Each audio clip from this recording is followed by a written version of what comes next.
And a very good morning to you, Lagos, and thank you so very much for joining us today for Freshly Pressed 981. It is a part of Smooth Breakfast with Ayo. And Valentine.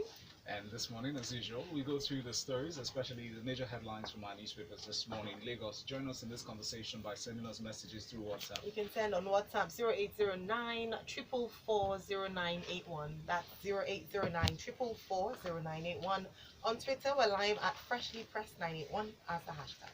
Yes, hashtag Freshly Pressed 981. And we have Low Ranger, Gbolahan joining us with analysis this morning. It's okay. Morning, Valentine, and morning, Ayo. Good Morning. morning, Lagos. Good morning. Good It is morning. more than okay. Gbolahan is a solid man. You can find him up on Twitter as at Mr. G Quest. All right.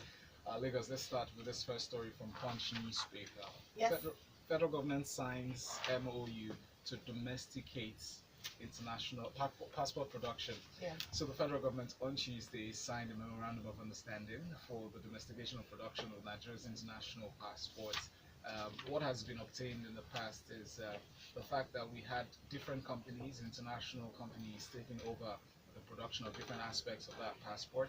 We know from the experience, we know that the booklet has been produced in South Africa by SAPI, the pulp and paper firm. The chip itself has been produced by the NXP in Netherlands, and printing and binding of the passport booklets have been, an embedding of the chip has been taken care of by a company in Malaysia before final delivery to Nigeria. But this, now they said the agreement signed is between Iris Smart Technology Limited, which is an indigenous company, and the Nigeria Security Printing and Minting PLC at the Ministry of Interior in Abuja. Well, your thoughts on this? Yes, I think this is an excellent move. It is an excellent move by the federal government domesticating the passport production now. Of course, we remember quite a few weeks back, about 2 weeks back, we were talking about the new passport, 10-year passport now, which, of course, the prices of that as well too has gone up astronomically. I am thinking that maybe that is also to cover for these expenses of this local production now at the moment now. So it's a good move when we look at it. It conserves our foreign currency. It also helps as well to in developing our technologies and our capabilities as well to local production. Of course, we know Nigeria has made significant improvements when it comes to technological advancement. I mean, we're talking about a lot of app making companies in the country. We're talking about companies like Xenox as well too that also that has a lot to do with biometrics and data capturing as well too. So a lot of this, it's a significant improvement. We should do a lot more of this. There needs to be a lot more local production, and the reason for it as well, or the benefit of this as well too, is that our database is stored locally as well too. So we're talking about national security matters here as well too. So we're talking about the protection of our database as well too, which is very, very important. I mean, we shouldn't actually be leaving details of our citizens in the hands of other companies that are overseas. So it's a good move. And then looking into preserving the economy in terms of making sure that funds that are raised, revenue generated from production remains here. And then speaking largely to your allusions to the increase in the cost of production. Yes. We know that it was preempted, that the call actually was preempted by in March in 2016. That's where we heard the call resounding largely based on the increase in foreign exchange, the currency exchange and all that. Thank you. I think just before we move on to the next story, there are many pros and cons for this. I know we're in the story, they've highlighted the pros, but let's also be objective and look at the cons, because we're talking about, some people have raised issues about quality of the production, safety and security, whilst on one hand they're saying that yes, security database wise, that we keep our database, but we also know that it's quite easier to get the information in the wrong hands if care is not taken. So it's just to assure Nigerians that are there measures put in place to ensure the security of this? Absolutely. I think the only way you can improve on certain things is to start the process of doing it, and then you can continue to improve on it. We do have a database center that is being run by private firms in Nigeria, and they're doing a fantastic job at it as well too. So one can only hope and expect that there will be an improvement in the process as well. So you're talking about quality, no doubt. Initially, the quality might be a bit not up to standard, but you would expect that as you go along, they should improve. It would be us jumping the gun by assuming that. Yeah, that's why I said might. Well, might it still alludes to maybe you're thinking, you're suspecting based on an authority, but we don't have authority to say that yet. But trusting that the Nigerian Security and Maintenance PLC will be. They highlighted it actually, and they said they would do testers that would come out later this year, and then they would see how it goes, and then later on, because they have to be true. And I'm glad that they're owning it and being honest about it, and not just assuring us, and then it comes out people are complaining. They're giving us the reality, like every other product. Yes, like every other product. Apple initially came out and exactly, absolutely. All right, so let's move on. I like the objectivity point. It's interesting. Moving on to premium time. So this next story, ECOWAS, African Development Bank, and the Economic Community of West African States Commission, they've come together to propose the construction of a 1,000-kilometer road, 6-lane motorway they call it, that will connect the major West African capital cities. It's proposed to connect Lagos in Nigeria, Accra in Ghana, Lomé in Togo, Cotonou in Benin Republic, and Abidjan in Cote d'Ivoire. Your thoughts? Yes, this is speaking to the integration of the West African region as well too, and of course, when we're talking about integration of the West African region, this is supposed to help with the economic development of the West African region in terms of trade and the movement, the easy movement of goods and services and people as well too. So this agreement was actually signed by all the presidents of the countries involved. I mean, you said Nigeria, Ghana, Togo, Benin, and also Cote d'Ivoire as well too. So it was signed in 2014 now. So it's great to see that we're now making moves and efforts in this direction in ensuring that, of course, the access along this coastal region is improved. Of course, we can't help but also talk about how in Nigeria we're going to be able to access this route. That will be through the Badagry Express Road, and we know what state that currently is in as well. So I mean, there's ongoing work there. There is, but it's the pace at which that work is taking place is extremely slow.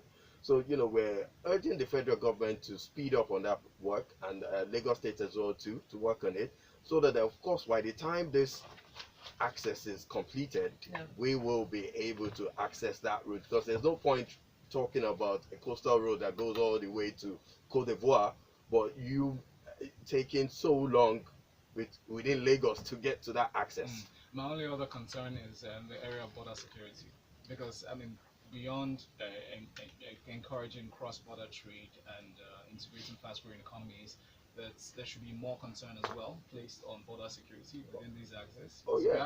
It's good to have very good roads, linking all these places and encouraging travel.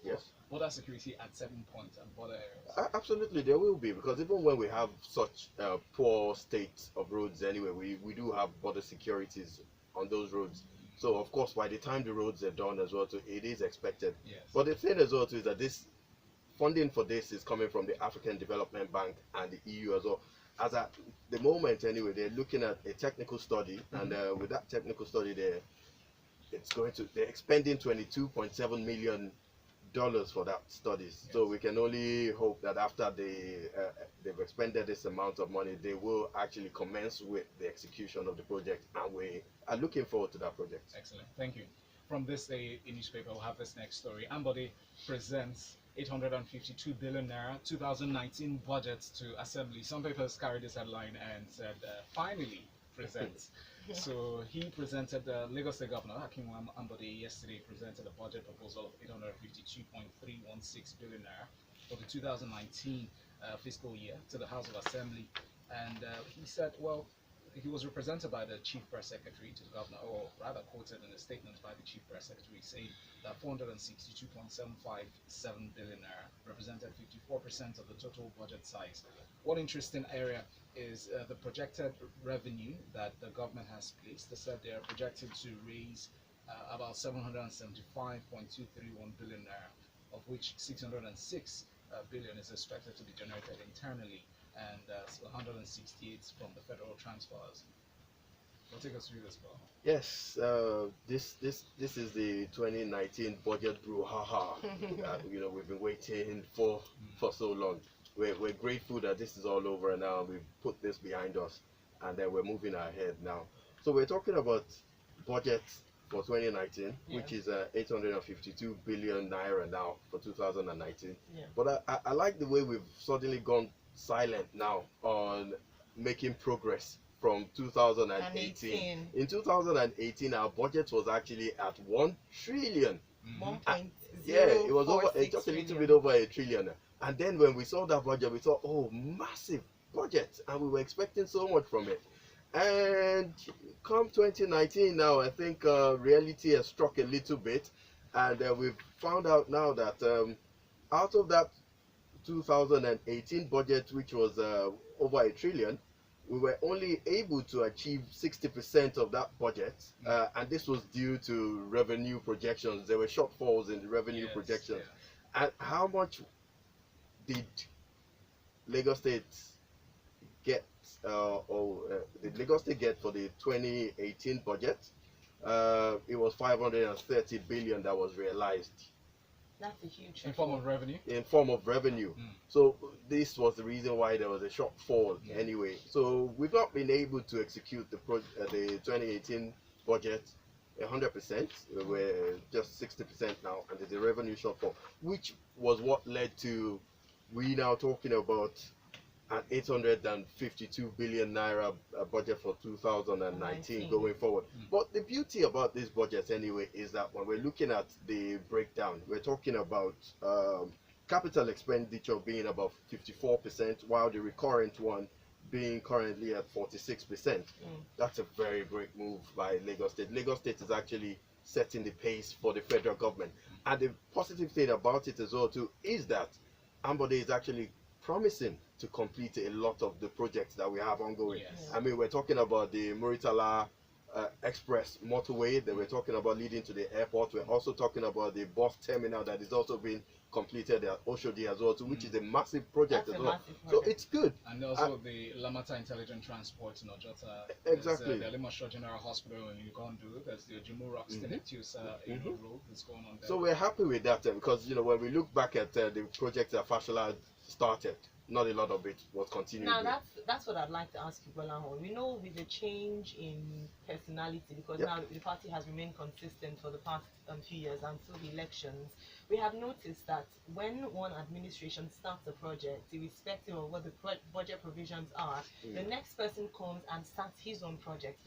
What are the assurances, or what's the assurance, like put it that way, that in the incoming governor wouldn't do away with completing most of the project? Because you referred to Fashola and Ambode are in the same party, yet he didn't continue most of, or some of, let me not say most, some of his projects. So what's the guarantee that having allocated monies to all these projects, it will be completed? Are we rejoicing too early?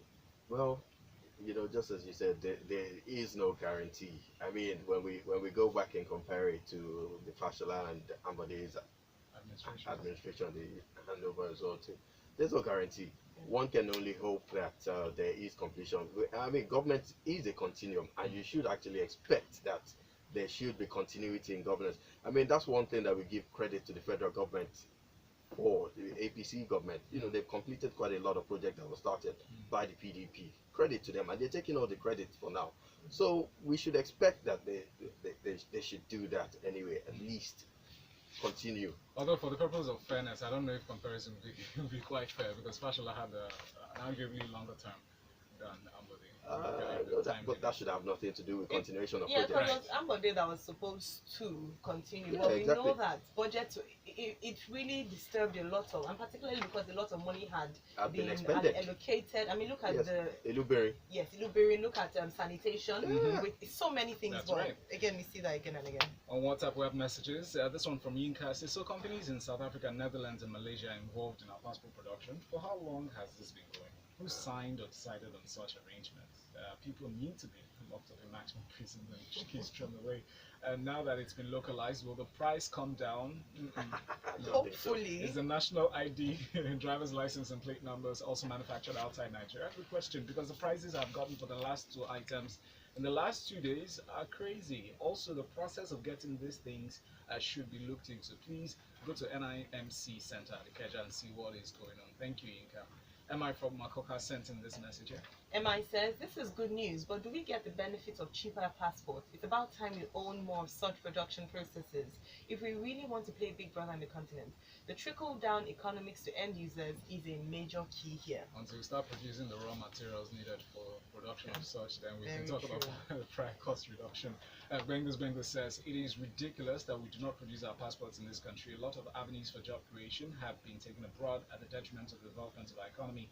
Kudos to the government for this laudable move. And Yemi says, how awkward we are signing agreements to build roads outside the country where we do not have roads intended. No, it's not outside the country. It's going to, we're also going to benefit. It means that we have a link to these countries. It doesn't mean we're spending money outside the country. That's right. It's going to actually improve trade. That's one of the benefits of having, link roads. Yes, and it will reduce the time of commuting between these countries, because I know a lot of people actually commute by road. I have. Yeah. And it's very interesting. Yes, an interesting experience. Moving on now to the Guardian newspaper for this next story. Capital market operators have renewed calls for the government to create appropriate fiscal policies that would drive the domestic economy and generate more wealth for sustainable market rebound post-election. Well, they are raising these concerns as the capital market operators, Gbolahan, because they see that, based on the Nigerian Stock Exchange performance in 2017, that was ranked as the third best in the world. They say it's not reflective of what's existent on ground with the common man, the common Nigerian, the purchasing power, and different factors affecting, the economy on that level. But what are your thoughts looking through the comparisons and the statistics that they've given forward? Well, it makes a lot of sense when we're talking about fiscal policies to stimulate the market rebound and also stimulate the economic growth of the nation as well. I mean, they cited an example here. They gave an example of 2 best performing stock exchanges in the world in 2017. Nigeria was the 3rd best performing stock exchange market in the world, according to the cable news network in 2017. And we're talking about the Argentina's BCBA stock exchange, which grew about 73%, and we're also talking about Turkey's stock exchange as well, which grew at 43% in 2017.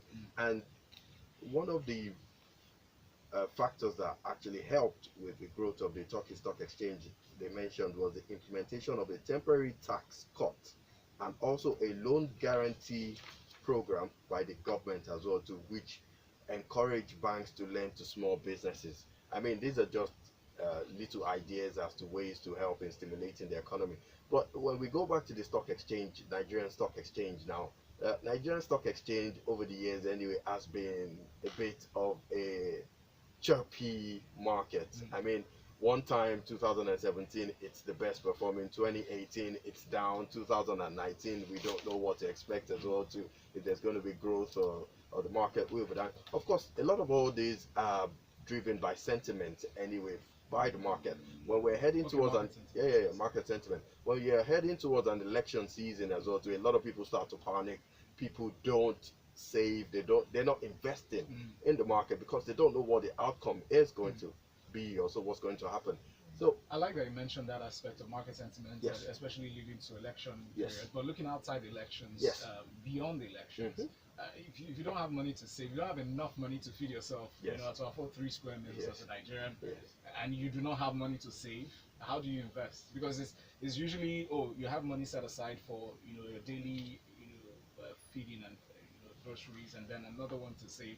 The extra is usually used by people who are financially sensitive to invest. So this is what the core of the story, to me, I feel should be paid attention. Yeah, it is part of it as well too. I mean, we're talking about just stimulating the market and also stimulating the economy as well. And how do you, when you stimulate the economy, you support the people generally, so that you can have a lot more to save and invest as well too. Because just as you said, if you do not have enough, if we're still talking about minimum wage being pegged at 27,000 or so, how far can 27,000 take you or 30 now or so, and after that as well, to how much can you afford to save? So these are all they're talking about. But I just wanted to cast our minds back as well to that when these market operators are talking about stimulating the economy. I seem to recollect as well to quite a few years back for the stock market, there was a policy that came up with market makers, and what they do is they tend to invest when the market is low so that the values of the stocks, but we don't know how far they've gone down. That has just suddenly died, and there's nothing being said about that all of a sudden. We'll follow the stories, we'll follow the news. All right, before we go to your comments, don't forget, keep sending them in. We'll try as much as possible to fit them in. But we'll go on to our next story. This is from the Punch newspaper. The Academic Staff Union of University, ASU, conducts referendum yesterday on the strike. Now, we touched on this very lightly during the headline news, and Val mentioned that we are conducting a referendum to decide whether to suspend the 3-month strike or not. Now, Gbolahan, this has been in the headlines in the news for the past 3 months, back and forth with the government, agreements, non-agreements. The only success so far is the insurance scheme for them, but they're asking questions, and apparently the answers have come in. Can you tell us what they are, Gbolahan? Well, this is very I'm really disappointed with what I'm reading here when I look at it as well. I mean, I'm looking at it from the perspective of the innocent students that are laying around doing nothing right now at the moment, and the strike has been for about over 3 months now. 3 months, yes. So technically they've lost 1 semester already as it stands as well too. And who knows how long these guys are going to be in school for? Who knows how many more strikes we'll be having down the line as well? And so we're talking about this strike now, and they're talking about going back to their union to find out if it's time to call off the strike, and or to suspend this strike. Yeah, suspend or call it off anyway. Well, according to this article anyway, they went back to the University of Ibadan chapter that has 200 members, and out of the 200, out of those as well, they have several members actually at the UI branch, and 200 out of them voted that the strike should continue. Only 50 actually voted that they should call off the strike. Is that reflective of the general sentiments or general opinion of the ASU nationwide? It's difficult, but if you use this as statistics anyway, then we can say that of course maybe generally then they all don't want to call off the strike at the moment. But that's what I'm saying. So if you use it as statistics, exactly. It's just one chapter. Just as a reflection, it is just one chapter. So they still have to get round to the other chapters as well to find out if they want to call off the strike or suspend the strike at this present moment. But it's very sad to see this. It's good you mention the students who are home who have been affected by the strike. I wish the teachers, lecturers and university staff had the Hippocratic code like the doctors have, so that when they go on strike, we can remind them of the oath they made, because there are people who are suffering. But then again, can you really blame them? Because should they be the one coming under fire, or should we be speaking to our government officials? But according to reports, unfortunately, the referendum says continue the strike and not suspend it. Unfortunately. All right, moving on to our next story. The Nigeria Labour Congress NLC raises concern over increasing level of unemployment. This is from the New Telegraph. Now, they raised concern yesterday at the 12th Delegates Conference in Abuja. The NLC President, Comrade Ayo Mairo Ese, raised some points about the reasons for this, what he speculated one of the reasons for increasing level of unemployment, and raising concerns over this. Gbolahan, this is another worrying situation in the nation. Well, it's very, very alarming when we're talking about the unemployment figures, because according to the National Bureau of Statistics, unemployment figures as at the third quarter of 2018, we've added 3.3 million more people into this unemployment market as well, to seeking for work. So our unemployment figures currently now stands at about 23% or so of the working population or so. So this doesn't actually help the situation in the country when we're talking about stemming insecurity in the country, because when we're talking about an idle hand is the devil's workshop, they always say, and the people that are mostly affected by this unemployment issue is the younger generations, the youths as well, because when we're talking about 23% generally, when we look at the unemployment figures for the youth, is almost close to 50%. That's incredible. Now, don't forget that in times of elections, for instance, when, like you mentioned, the idle hands are the devil's workshop, the hands you would see to perpetrate evil, carry ballot boxes, cause violence, are these people who are not employed. So indirectly, we are actually, I'm not saying that anyone is, has a good reason for doing this, but when you don't have money, you haven't fed your family, people are hungry, it's easier for them. Obviously, we know that crime rate increases as well. So this is something that should definitely be looked into. And like you mentioned, he also linked it to an overdependence on oil and lack of diversity in revenue generation. Absolutely. So it's something to certainly be aware of. We'll read a comment now from Twitter at Sweet981. Use the hashtag FreshlyPressed981. This is Okonkwo Samuel at Esteron saying, how interesting. Our currency is printed abroad and imported.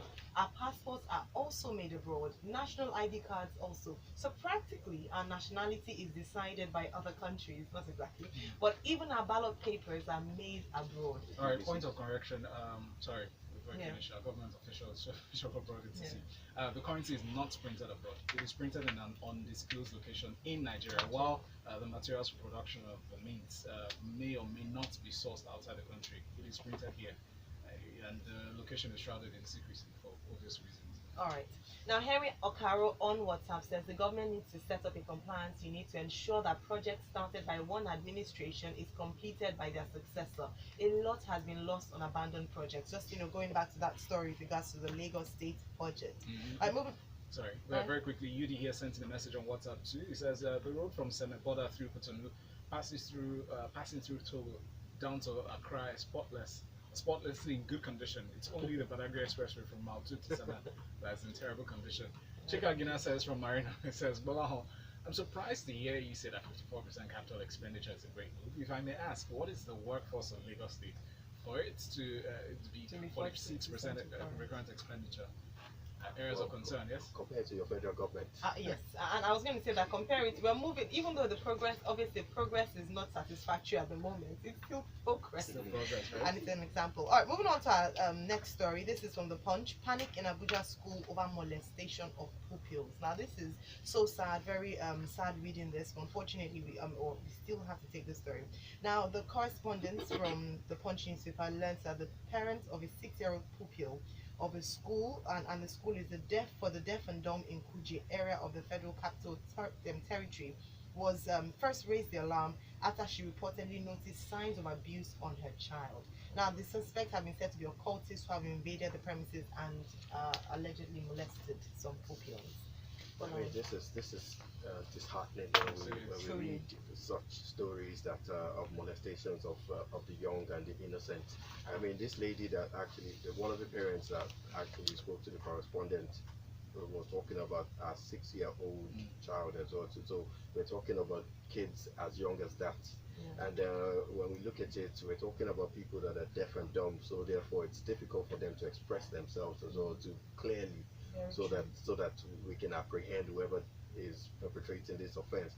It's just, I don't know what to say when we look at situations like this. Fetish, anyway. Very disappointing. Very especially disappointing for vulnerable citizens who are either visually impaired or have impairments to the hearing. Yes, but he also speaks as well to the level of security that we have in our schools as well, to what kind of security measures are we putting in place to ensure that how did they get access, to ensure that the children that are left in the custody of the principals are looked after. I mean, we're not even talking about fetish alone, we're talking about kidnaps that has occurred as well in schools as well. So we really need to beef up the security in our schools. All right, we cannot take any more stories. So, just to mention the response of the federal government, of the authorities, the Permanent Secretary, Federal Ministry of Education, Mr. Sonia Chono, led other government officials to inspect the school. And at the time of the report, during the visit, they observed the government's medical team examining the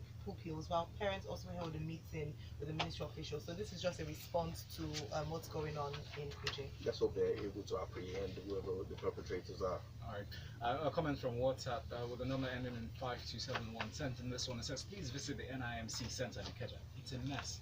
Was there yesterday. Only a single 2007 model desktop printer being kept there to print NIN slips. Dirty environments, scanty furniture, you name it. It's not a secure place to store national database. Also, a company is in charge, MasterCard is in charge of printing the ID cards. If you eventually get one, a database is already sold from inception, national security protection indeed. But let's be cautiously optimistic, and I hope we get better.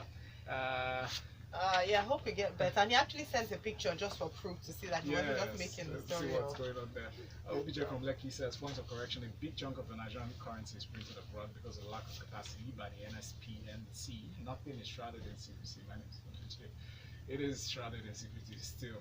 But Lagos, coming up next in 14 minutes, we talk sports inside of the locker room. We'll probably look at, definitely going to look at Jose Mario giving tax sentences really for tax evasion. Yeah. All right. Thank you very much for listening. Thank you to our analyst. Thank you, Gbolahan, for taking it on like a soldier. You can follow Gbolahan at Mr. GQuest on Twitter on all social media platforms. Lagos, this is still Smooth 981 Breakfast Show.